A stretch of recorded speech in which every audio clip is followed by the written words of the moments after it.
Finalmente foi anunciada a nova fase da DC, com seu universo compartilhado. Eu tô mais empolgado do que eu deveria, menos do que eles gostariam e talvez bem menos do que vários desses personagens mereceriam. Será que todos esses anúncios foram bons? Qual é dessa estratégia aí? A gente precisa conversar sobre isso tudo.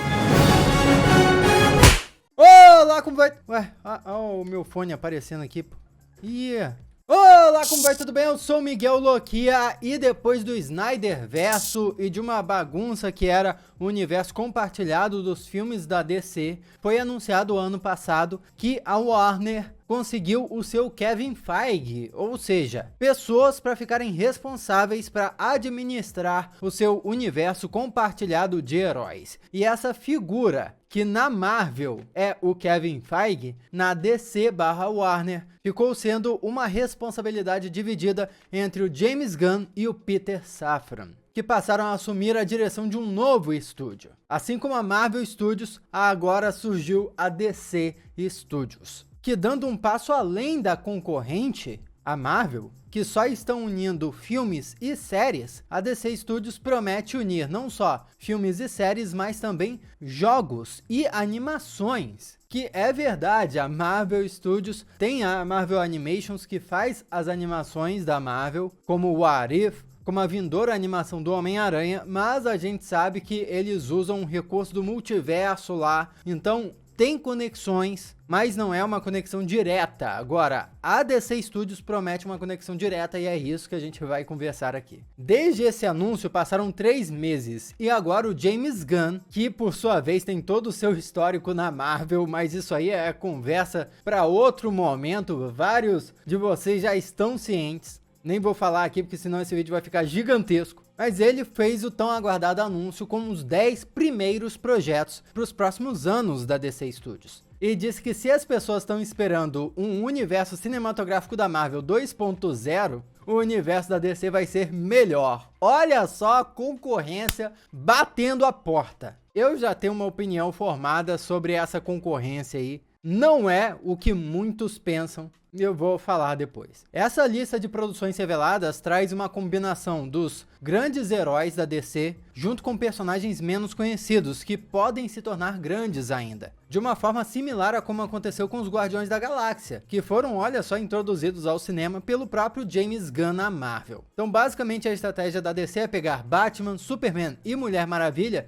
para sustentarem juntos personagens que o público não conhece ainda e dar espaço para eles ganharem popularidade. James Gunn e Peter Safran revelaram que a primeira parte renovada do universo DC se chama Capítulo 1, Deuses e Monstros. E também anunciaram que estão estabelecendo um plano de 8 a 10 anos para essa fase, e que os atores vão ter que assinar um contrato de 1 década para aparições em filmes e TV. Ou seja, é impossível não traçar comparações com o que a Marvel Studios faz, né? Eu fazia, pelo menos, porque a Marvel Studios anteriormente fazia esses contratos longos com atores. Atualmente, disse que a Marvel Studios não faz mais esses contratos longos, porque a Marvel agora é benquista pelos atores de Hollywood, então os atores gostam de retornar para trabalhar na Marvel, mas antes o estúdio prendia os atores nesses contratos de muitos e muitos anos. E assim como a Marvel dividia as suas épocas de produções em fases, a DC está aqui dividindo em capítulos. Falando especificamente sobre como vai funcionar a divisão entre séries e filmes,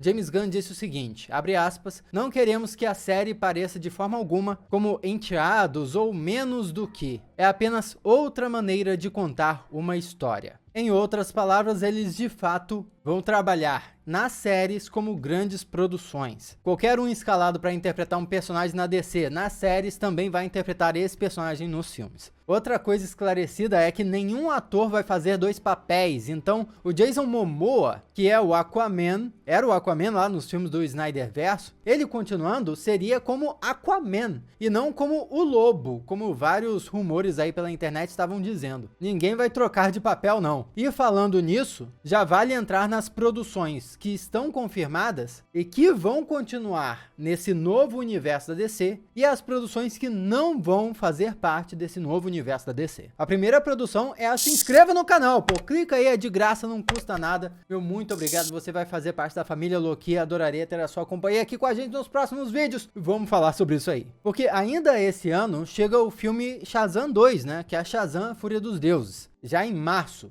E tem um filme The Flash, que chega em junho, assim como o filme do Besouro Azul em agosto e Aquaman, O Reino Perdido, em dezembro. Esses filmes aí vão estrear esse ano para serem descartados ou vão ser reaproveitados? Bom, o que eles disseram oficialmente foi o seguinte. Segundo James Gunn, o filme do The Flash especificamente é provavelmente um dos maiores filmes de super-heróis já feitos. Olha que declaração do cara. Isso de acordo com o The Hollywood Reporter. E ele continuou dizendo que os 4 protagonistas desses 4 filmes desse ano poderiam continuar desempenhando os seus papéis principais nos projetos do DCU no futuro. Segundo ele, abre aspas, não há nada que proíba que isso aconteça. Aí o negócio fica um pouquinho confuso, porque veja, o Aquaman, como bem sabemos, fez parte da Liga da Justiça lá do Zack Snyder. Ele é o Aquaman do Superman do Henry Cavill. E aí, de repente, ele vai estar em um universo onde o Superman é outro cara. Começa a ficar um pouco confuso e me faz questionar o seguinte. Não anunciaram nenhum projeto relacionado a Aquaman de novo, ou a Besouro Azul, ou a Shazam, não é? Será que essa é apenas uma política de boa vizinhança, vamos dizer assim, do James Gunn, até para não prejudicar a bilheteria dos filmes já produzidos? Até porque o James Gunn não falou assim, esses atores vão voltar como esses personagens. Ele não disse isso. Ele só falou que nada impede deles voltarem, mas também não disse que voltariam. É ou não é? Então assim, não confirmou nem desconfirmou. Que imagina, é meio frustrante pro espectador ir pro cinema assistir um filme que teoricamente faz parte de um universo compartilhado que não vai ter continuidade mais. É quase como assistir uma série que você sabe que foi cancelada e não teve final. Inclusive, um ponto que pode reforçar essa minha especulação é que entre esses atores que nada impediria que voltassem, tá o Ezra Miller, que é o ator principal do filme Flash. Ele se envolveu em várias investigações criminais e inclusive se declarou culpado de invasão de propriedade no início desse mês. Mas também falou que estava recebendo ajuda e tudo mais, enfim. Existe nesse momento toda uma questão não resolvida até de se ele participaria da divulgação do próprio filme. Então assim, eles nem decidiram se o ator vai participar da divulgação do próprio filme que ele já gravou. Imagina se estaria aberto assim para ele voltar como o próprio Flash em um novo filme futuro. Faz ou não faz sentido que foi um jogo diplomático do James Gunn? Na matéria do The Hollywood Reporter também falaram sobre a situação do Henry Cavill, que estava confirmado de voltar como Superman depois da participação dele no filme Adão Negro. Mas no final das contas foi confirmado que ele não vai voltar como Superman. Abre aspas. Nós não demitimos o Henry. O Henry nunca foi escalado, disse o James Gunn. Para mim, é sobre quem eu quero escalar como Superman e quem os cineastas que queremos escalar. E para mim, para essa história, não é o Henry. Entendeu?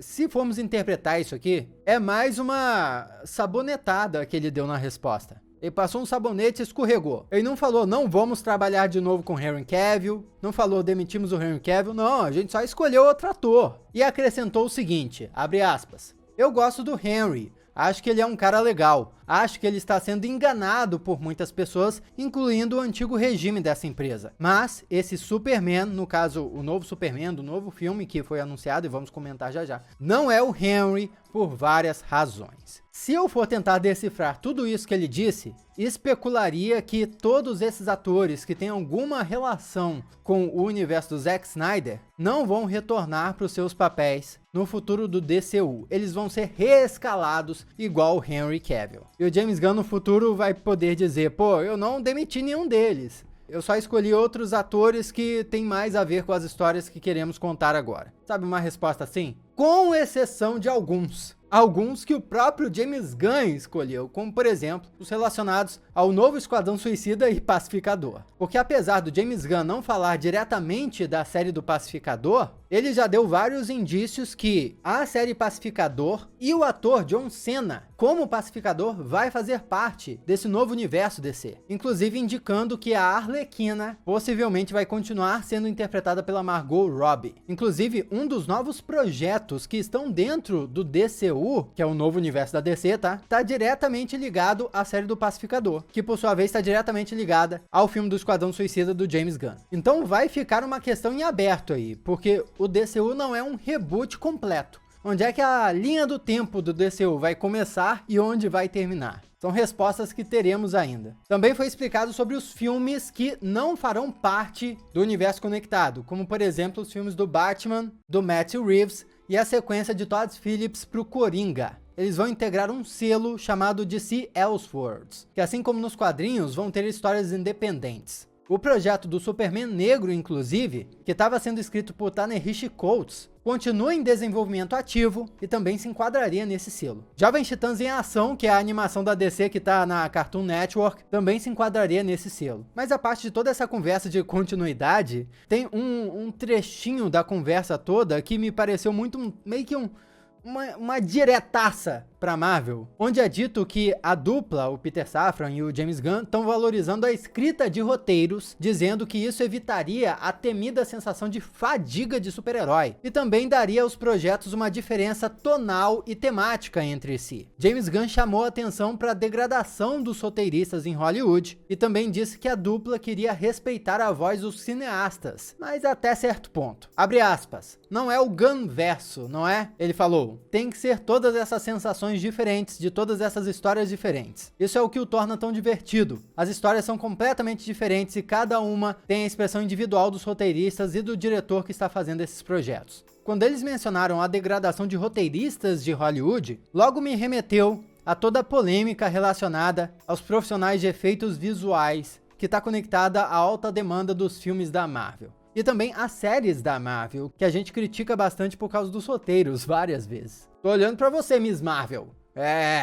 E toda essa conversa aí de evitar a fadiga de super-herói também parece uma diretaça pra Marvel como uma resposta aos críticos da Fórmula Marvel, a como os filmes da Marvel e as séries da Marvel estão cansando por serem repetitivos e por muitas vezes não serem de muita qualidade. Ainda mais agora, acabamos de sair da fase 4, que foi sem dúvida uma das piores fases da Marvel. Eu já comentei sobre isso em outro vídeo aqui no canal, que foi o vídeo onde eu falei sobre as melhores e as piores coisas da Marvel no ano de 2022. Daí o James Gunn falou que vai dar essa liberdade pros artistas, né, os cineastas e tudo mais, mas acrescentou o seguinte, abre aspas, não somos estúpidos, nem todo cineasta ficará feliz, porque se alguém está fazendo algo que não está funcionando, vamos ser honestos. Ou seja, eles criticaram, mas no fim, vão seguir um modelo de negócio similar ao que a Marvel segue, onde os cabeças do estúdio se interferem para manter a coesão do universo compartilhado. Que precisa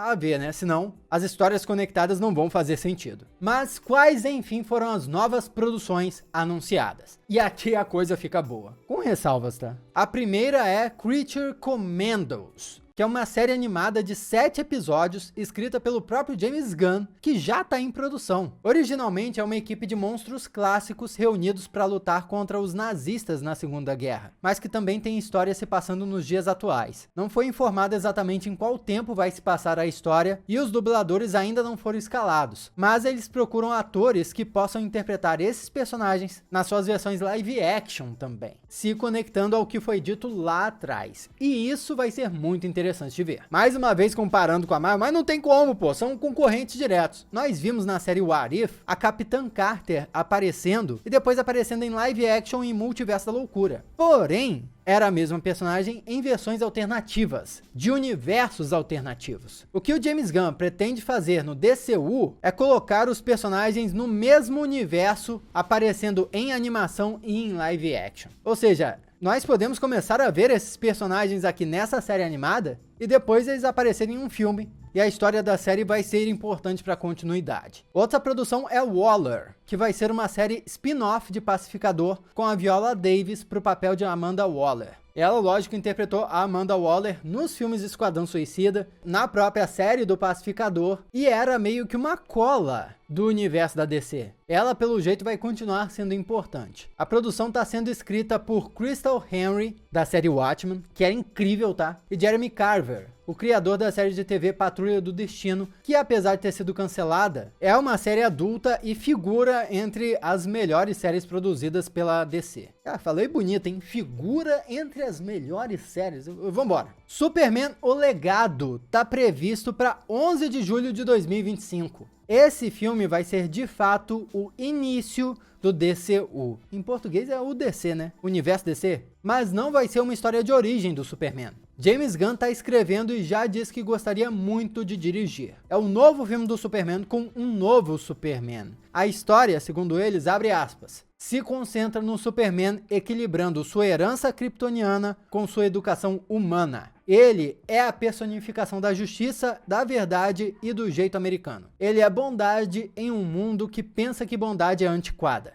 Portanto, essa seria a consagração do início desse universo, do início dessa nova fase, mas, teoricamente, teriam histórias que teriam se passado antes, por causa de Pacificador, Esquadrão Suicida, etc. Ou apenas os atores que continuariam naqueles papéis e as histórias que nós teríamos acompanhado antes seriam resetadas, simplesmente, e não valeriam mais. Tem coisa que não estão falando pra gente. Lanternas é a série da Tropa dos Lanternas Verdes, que vai ganhar uma série de policiais espaciais com os anéis de poder, né? Vai ter Hal Jordan e Jon Stewart como personagens principais. Foi comparada a True Detective e foi descrita como terrestre. Ou seja, basicamente, os eventos vão se passar na Terra. Uma boa saída até para economizar no orçamento, né? Agora, outro filme anunciado é The Authority, ou A Autoridade, que promete ser um projeto mais violento da DC Studios até então. É um filme baseado numa equipe de heróis com métodos muito extremos de proteger o planeta. Ela surgiu nos quadrinhos no final dos anos 90 e James Gunn explicou, abre aspas, The Authority é um tipo muito diferente de história de super-heróis. Eles são basicamente cheios de boa intenção, mas pensam que o mundo está completamente quebrado. E a única maneira de consertá-lo é tomar as coisas em suas próprias mãos. Quer isso signifique matar pessoas, destruir chefes de estado, mudar governos, o que quer que eles queiram fazer para tornar o mundo melhor. E veremos como essa jornada vale para eles. Mas, como eu disse antes, há personagens moralmente cinzentos. No caso aqui, mais um grupo de heróis desconhecidos para o público. E essa apresentação passou um clima muito The Boys aí. Eu acho que eles querem surfar essa vibe aí que o pessoal tem gostado bastante. Paradise Lost é uma série que vai ser um drama no estilo Game of Thrones, ambientado em Themyscira, ou Themyscira, que é o lar das Amazonas. Vai ser sobre intriga política por trás da sociedade de todas as mulheres e vai se passar antes do nascimento da Diana, que é a Mulher Maravilha. The Brave and the Bold, Bravos e Destemidos, que é o filme que vai ser a introdução do Batman do DCU, junto com o filho dele, Damian Wayne. O Robin vai se inspirar no clássico escrito por Grant Morrison, que apresentou Bruce Wayne a um filho que até então ele nunca soube que existia, um adolescente violento criado por assassinos. Estão procurando outro ator para interpretar o Batman do DCU, reforçando que Batman Parte 2 com Robert Pattinson está garantido e marcado para estrear dia 3 de outubro de 2025. Então, possivelmente, nós vamos ter anos aí em que vão ter duas versões de Batman no cinema, ou anos em que vão intercalar com um Batman aqui e outro Batman acolá. Enquanto isso, o outro Batman, o Batman do Ben Affleck, já foi nomeado como diretor pro DCU, mas ainda sem nenhum projeto definido. Só pra deixar claro, tá? Ben Affleck é um baita diretor. Os filmes que ele dirigiu que eu assisti são excelentes. Outra série anunciada é do Gladiador Dourado. Segundo Peter Safran, abre aspas, é sobre um perdedor do futuro que usa a tecnologia básica do futuro para voltar ao presente e fingir ser um super-herói. James Gunn descreveu isso como, abre aspas, síndrome do impostor como super-herói. Essa série aí, se for bem feita, não tem como errar. Vai pegar todo mundo, vai cativar todo mundo e vai ser sucesso. Supergirl, a Mulher do Amanhã, é um filme, e se for seguir a premissa dos quadrinhos recentes da personagem, deve trazer uma visão diferente dela. Abre aspas, veremos a diferença entre o Superman, que foi enviado à Terra e criado por pais amorosos desde criança, contra a Supergirl, criada em uma rocha, um fragmento de Krypton, e que assistiu todos ao seu redor morrerem e serem mortos de maneiras terríveis nos primeiros 14 anos de sua vida, e depois veio para a Terra. Ela é muito mais durona e não a Supergirl que estamos acostumados. E ainda tem um filme de terror do Monstro do Pântano, que promete fechar essa primeira parte do primeiro capítulo e investigar as origens sombrias dessa criatura, mas que também vai interagir com os personagens principais da DC. Com esses anúncios todos em mente, me impressionou duas coisas, além de falar sobre a concorrência entre Marvel e DC, tá? Os projetos são de fato muito diversos. Tem um filme do Superman, que era esperado, apresentando o Superman classicão, um filme do Batman, mas apresentando um Robin que nunca apareceu antes nos cinemas, ou seja, uma visão diferente do Batman. E os outros projetos são projetos bem diferentes. Até o projeto dos Lanterna Verde é um projeto de investigação policial, pelo que foi descrito. Mas me impressionou que mesmo os projetos mais diferentes apostam em ideias que já são queridas do público. Por exemplo, a série de Temícera, que se passa antes do nascimento da Mulher Maravilha, eles usaram a comparação com Game of Thrones, que é da Warner, é da HBO, é um sucesso deles. Então, eles vão saber fazer algo similar. Eles já sabem que é uma parada que meio que dá certo, que o pessoal gosta. O The Authority é esse grupo de super-heróis que age de forma diferente, mais violenta. Faz também essa conexão com The Boys, que é um baita sucesso de uma concorrente deles, né? O Prime Video. Então isso tudo me leva a crer que todos esses planos não são simplesmente decisões criativas, onde o James Gunn falou, eu tenho essas histórias aqui que eu adoro e eu gostaria de contar. Não. Parecem muito decisões estratégicas de mercado, onde eles querem apostar, onde eles acham que podem criar sucessos. E eu tô super de boa e empolgado com isso. Agora, em relação à concorrência de Marvel e DC, eles dando essas possíveis cutucadinhas na Marvel e tudo mais, eu acho isso excelente. Quem ganha com essa concorrência somos nós, os fãs. E se a Marvel, por acaso, estava relaxando nas suas produções, nada melhor que uma concorrência para colocar um fogo ali por baixo e fazer a Marvel se movimentar. Vale dizer que a Marvel já estava experimentando com essas variações em tom nas suas produções, dando liberdade para os seus diretores, para os seus roteiristas, para construírem as histórias, mas não estava agradando em muitas coisas. Essa comparação entre os dois estúdios nos cinemas é o que a gente precisava para eles melhorarem e nos entregarem cada vez melhores histórias. Comenta aqui o que você achou disso tudo, o que você mais espera que estreie. Vamos trocar uma ideia a respeito. Aqui do lado tem outros vídeos que você já pode assistir. Muito obrigado pela sua companhia fenomenal. Sou Miguel Loquia e a gente se vê na próxima.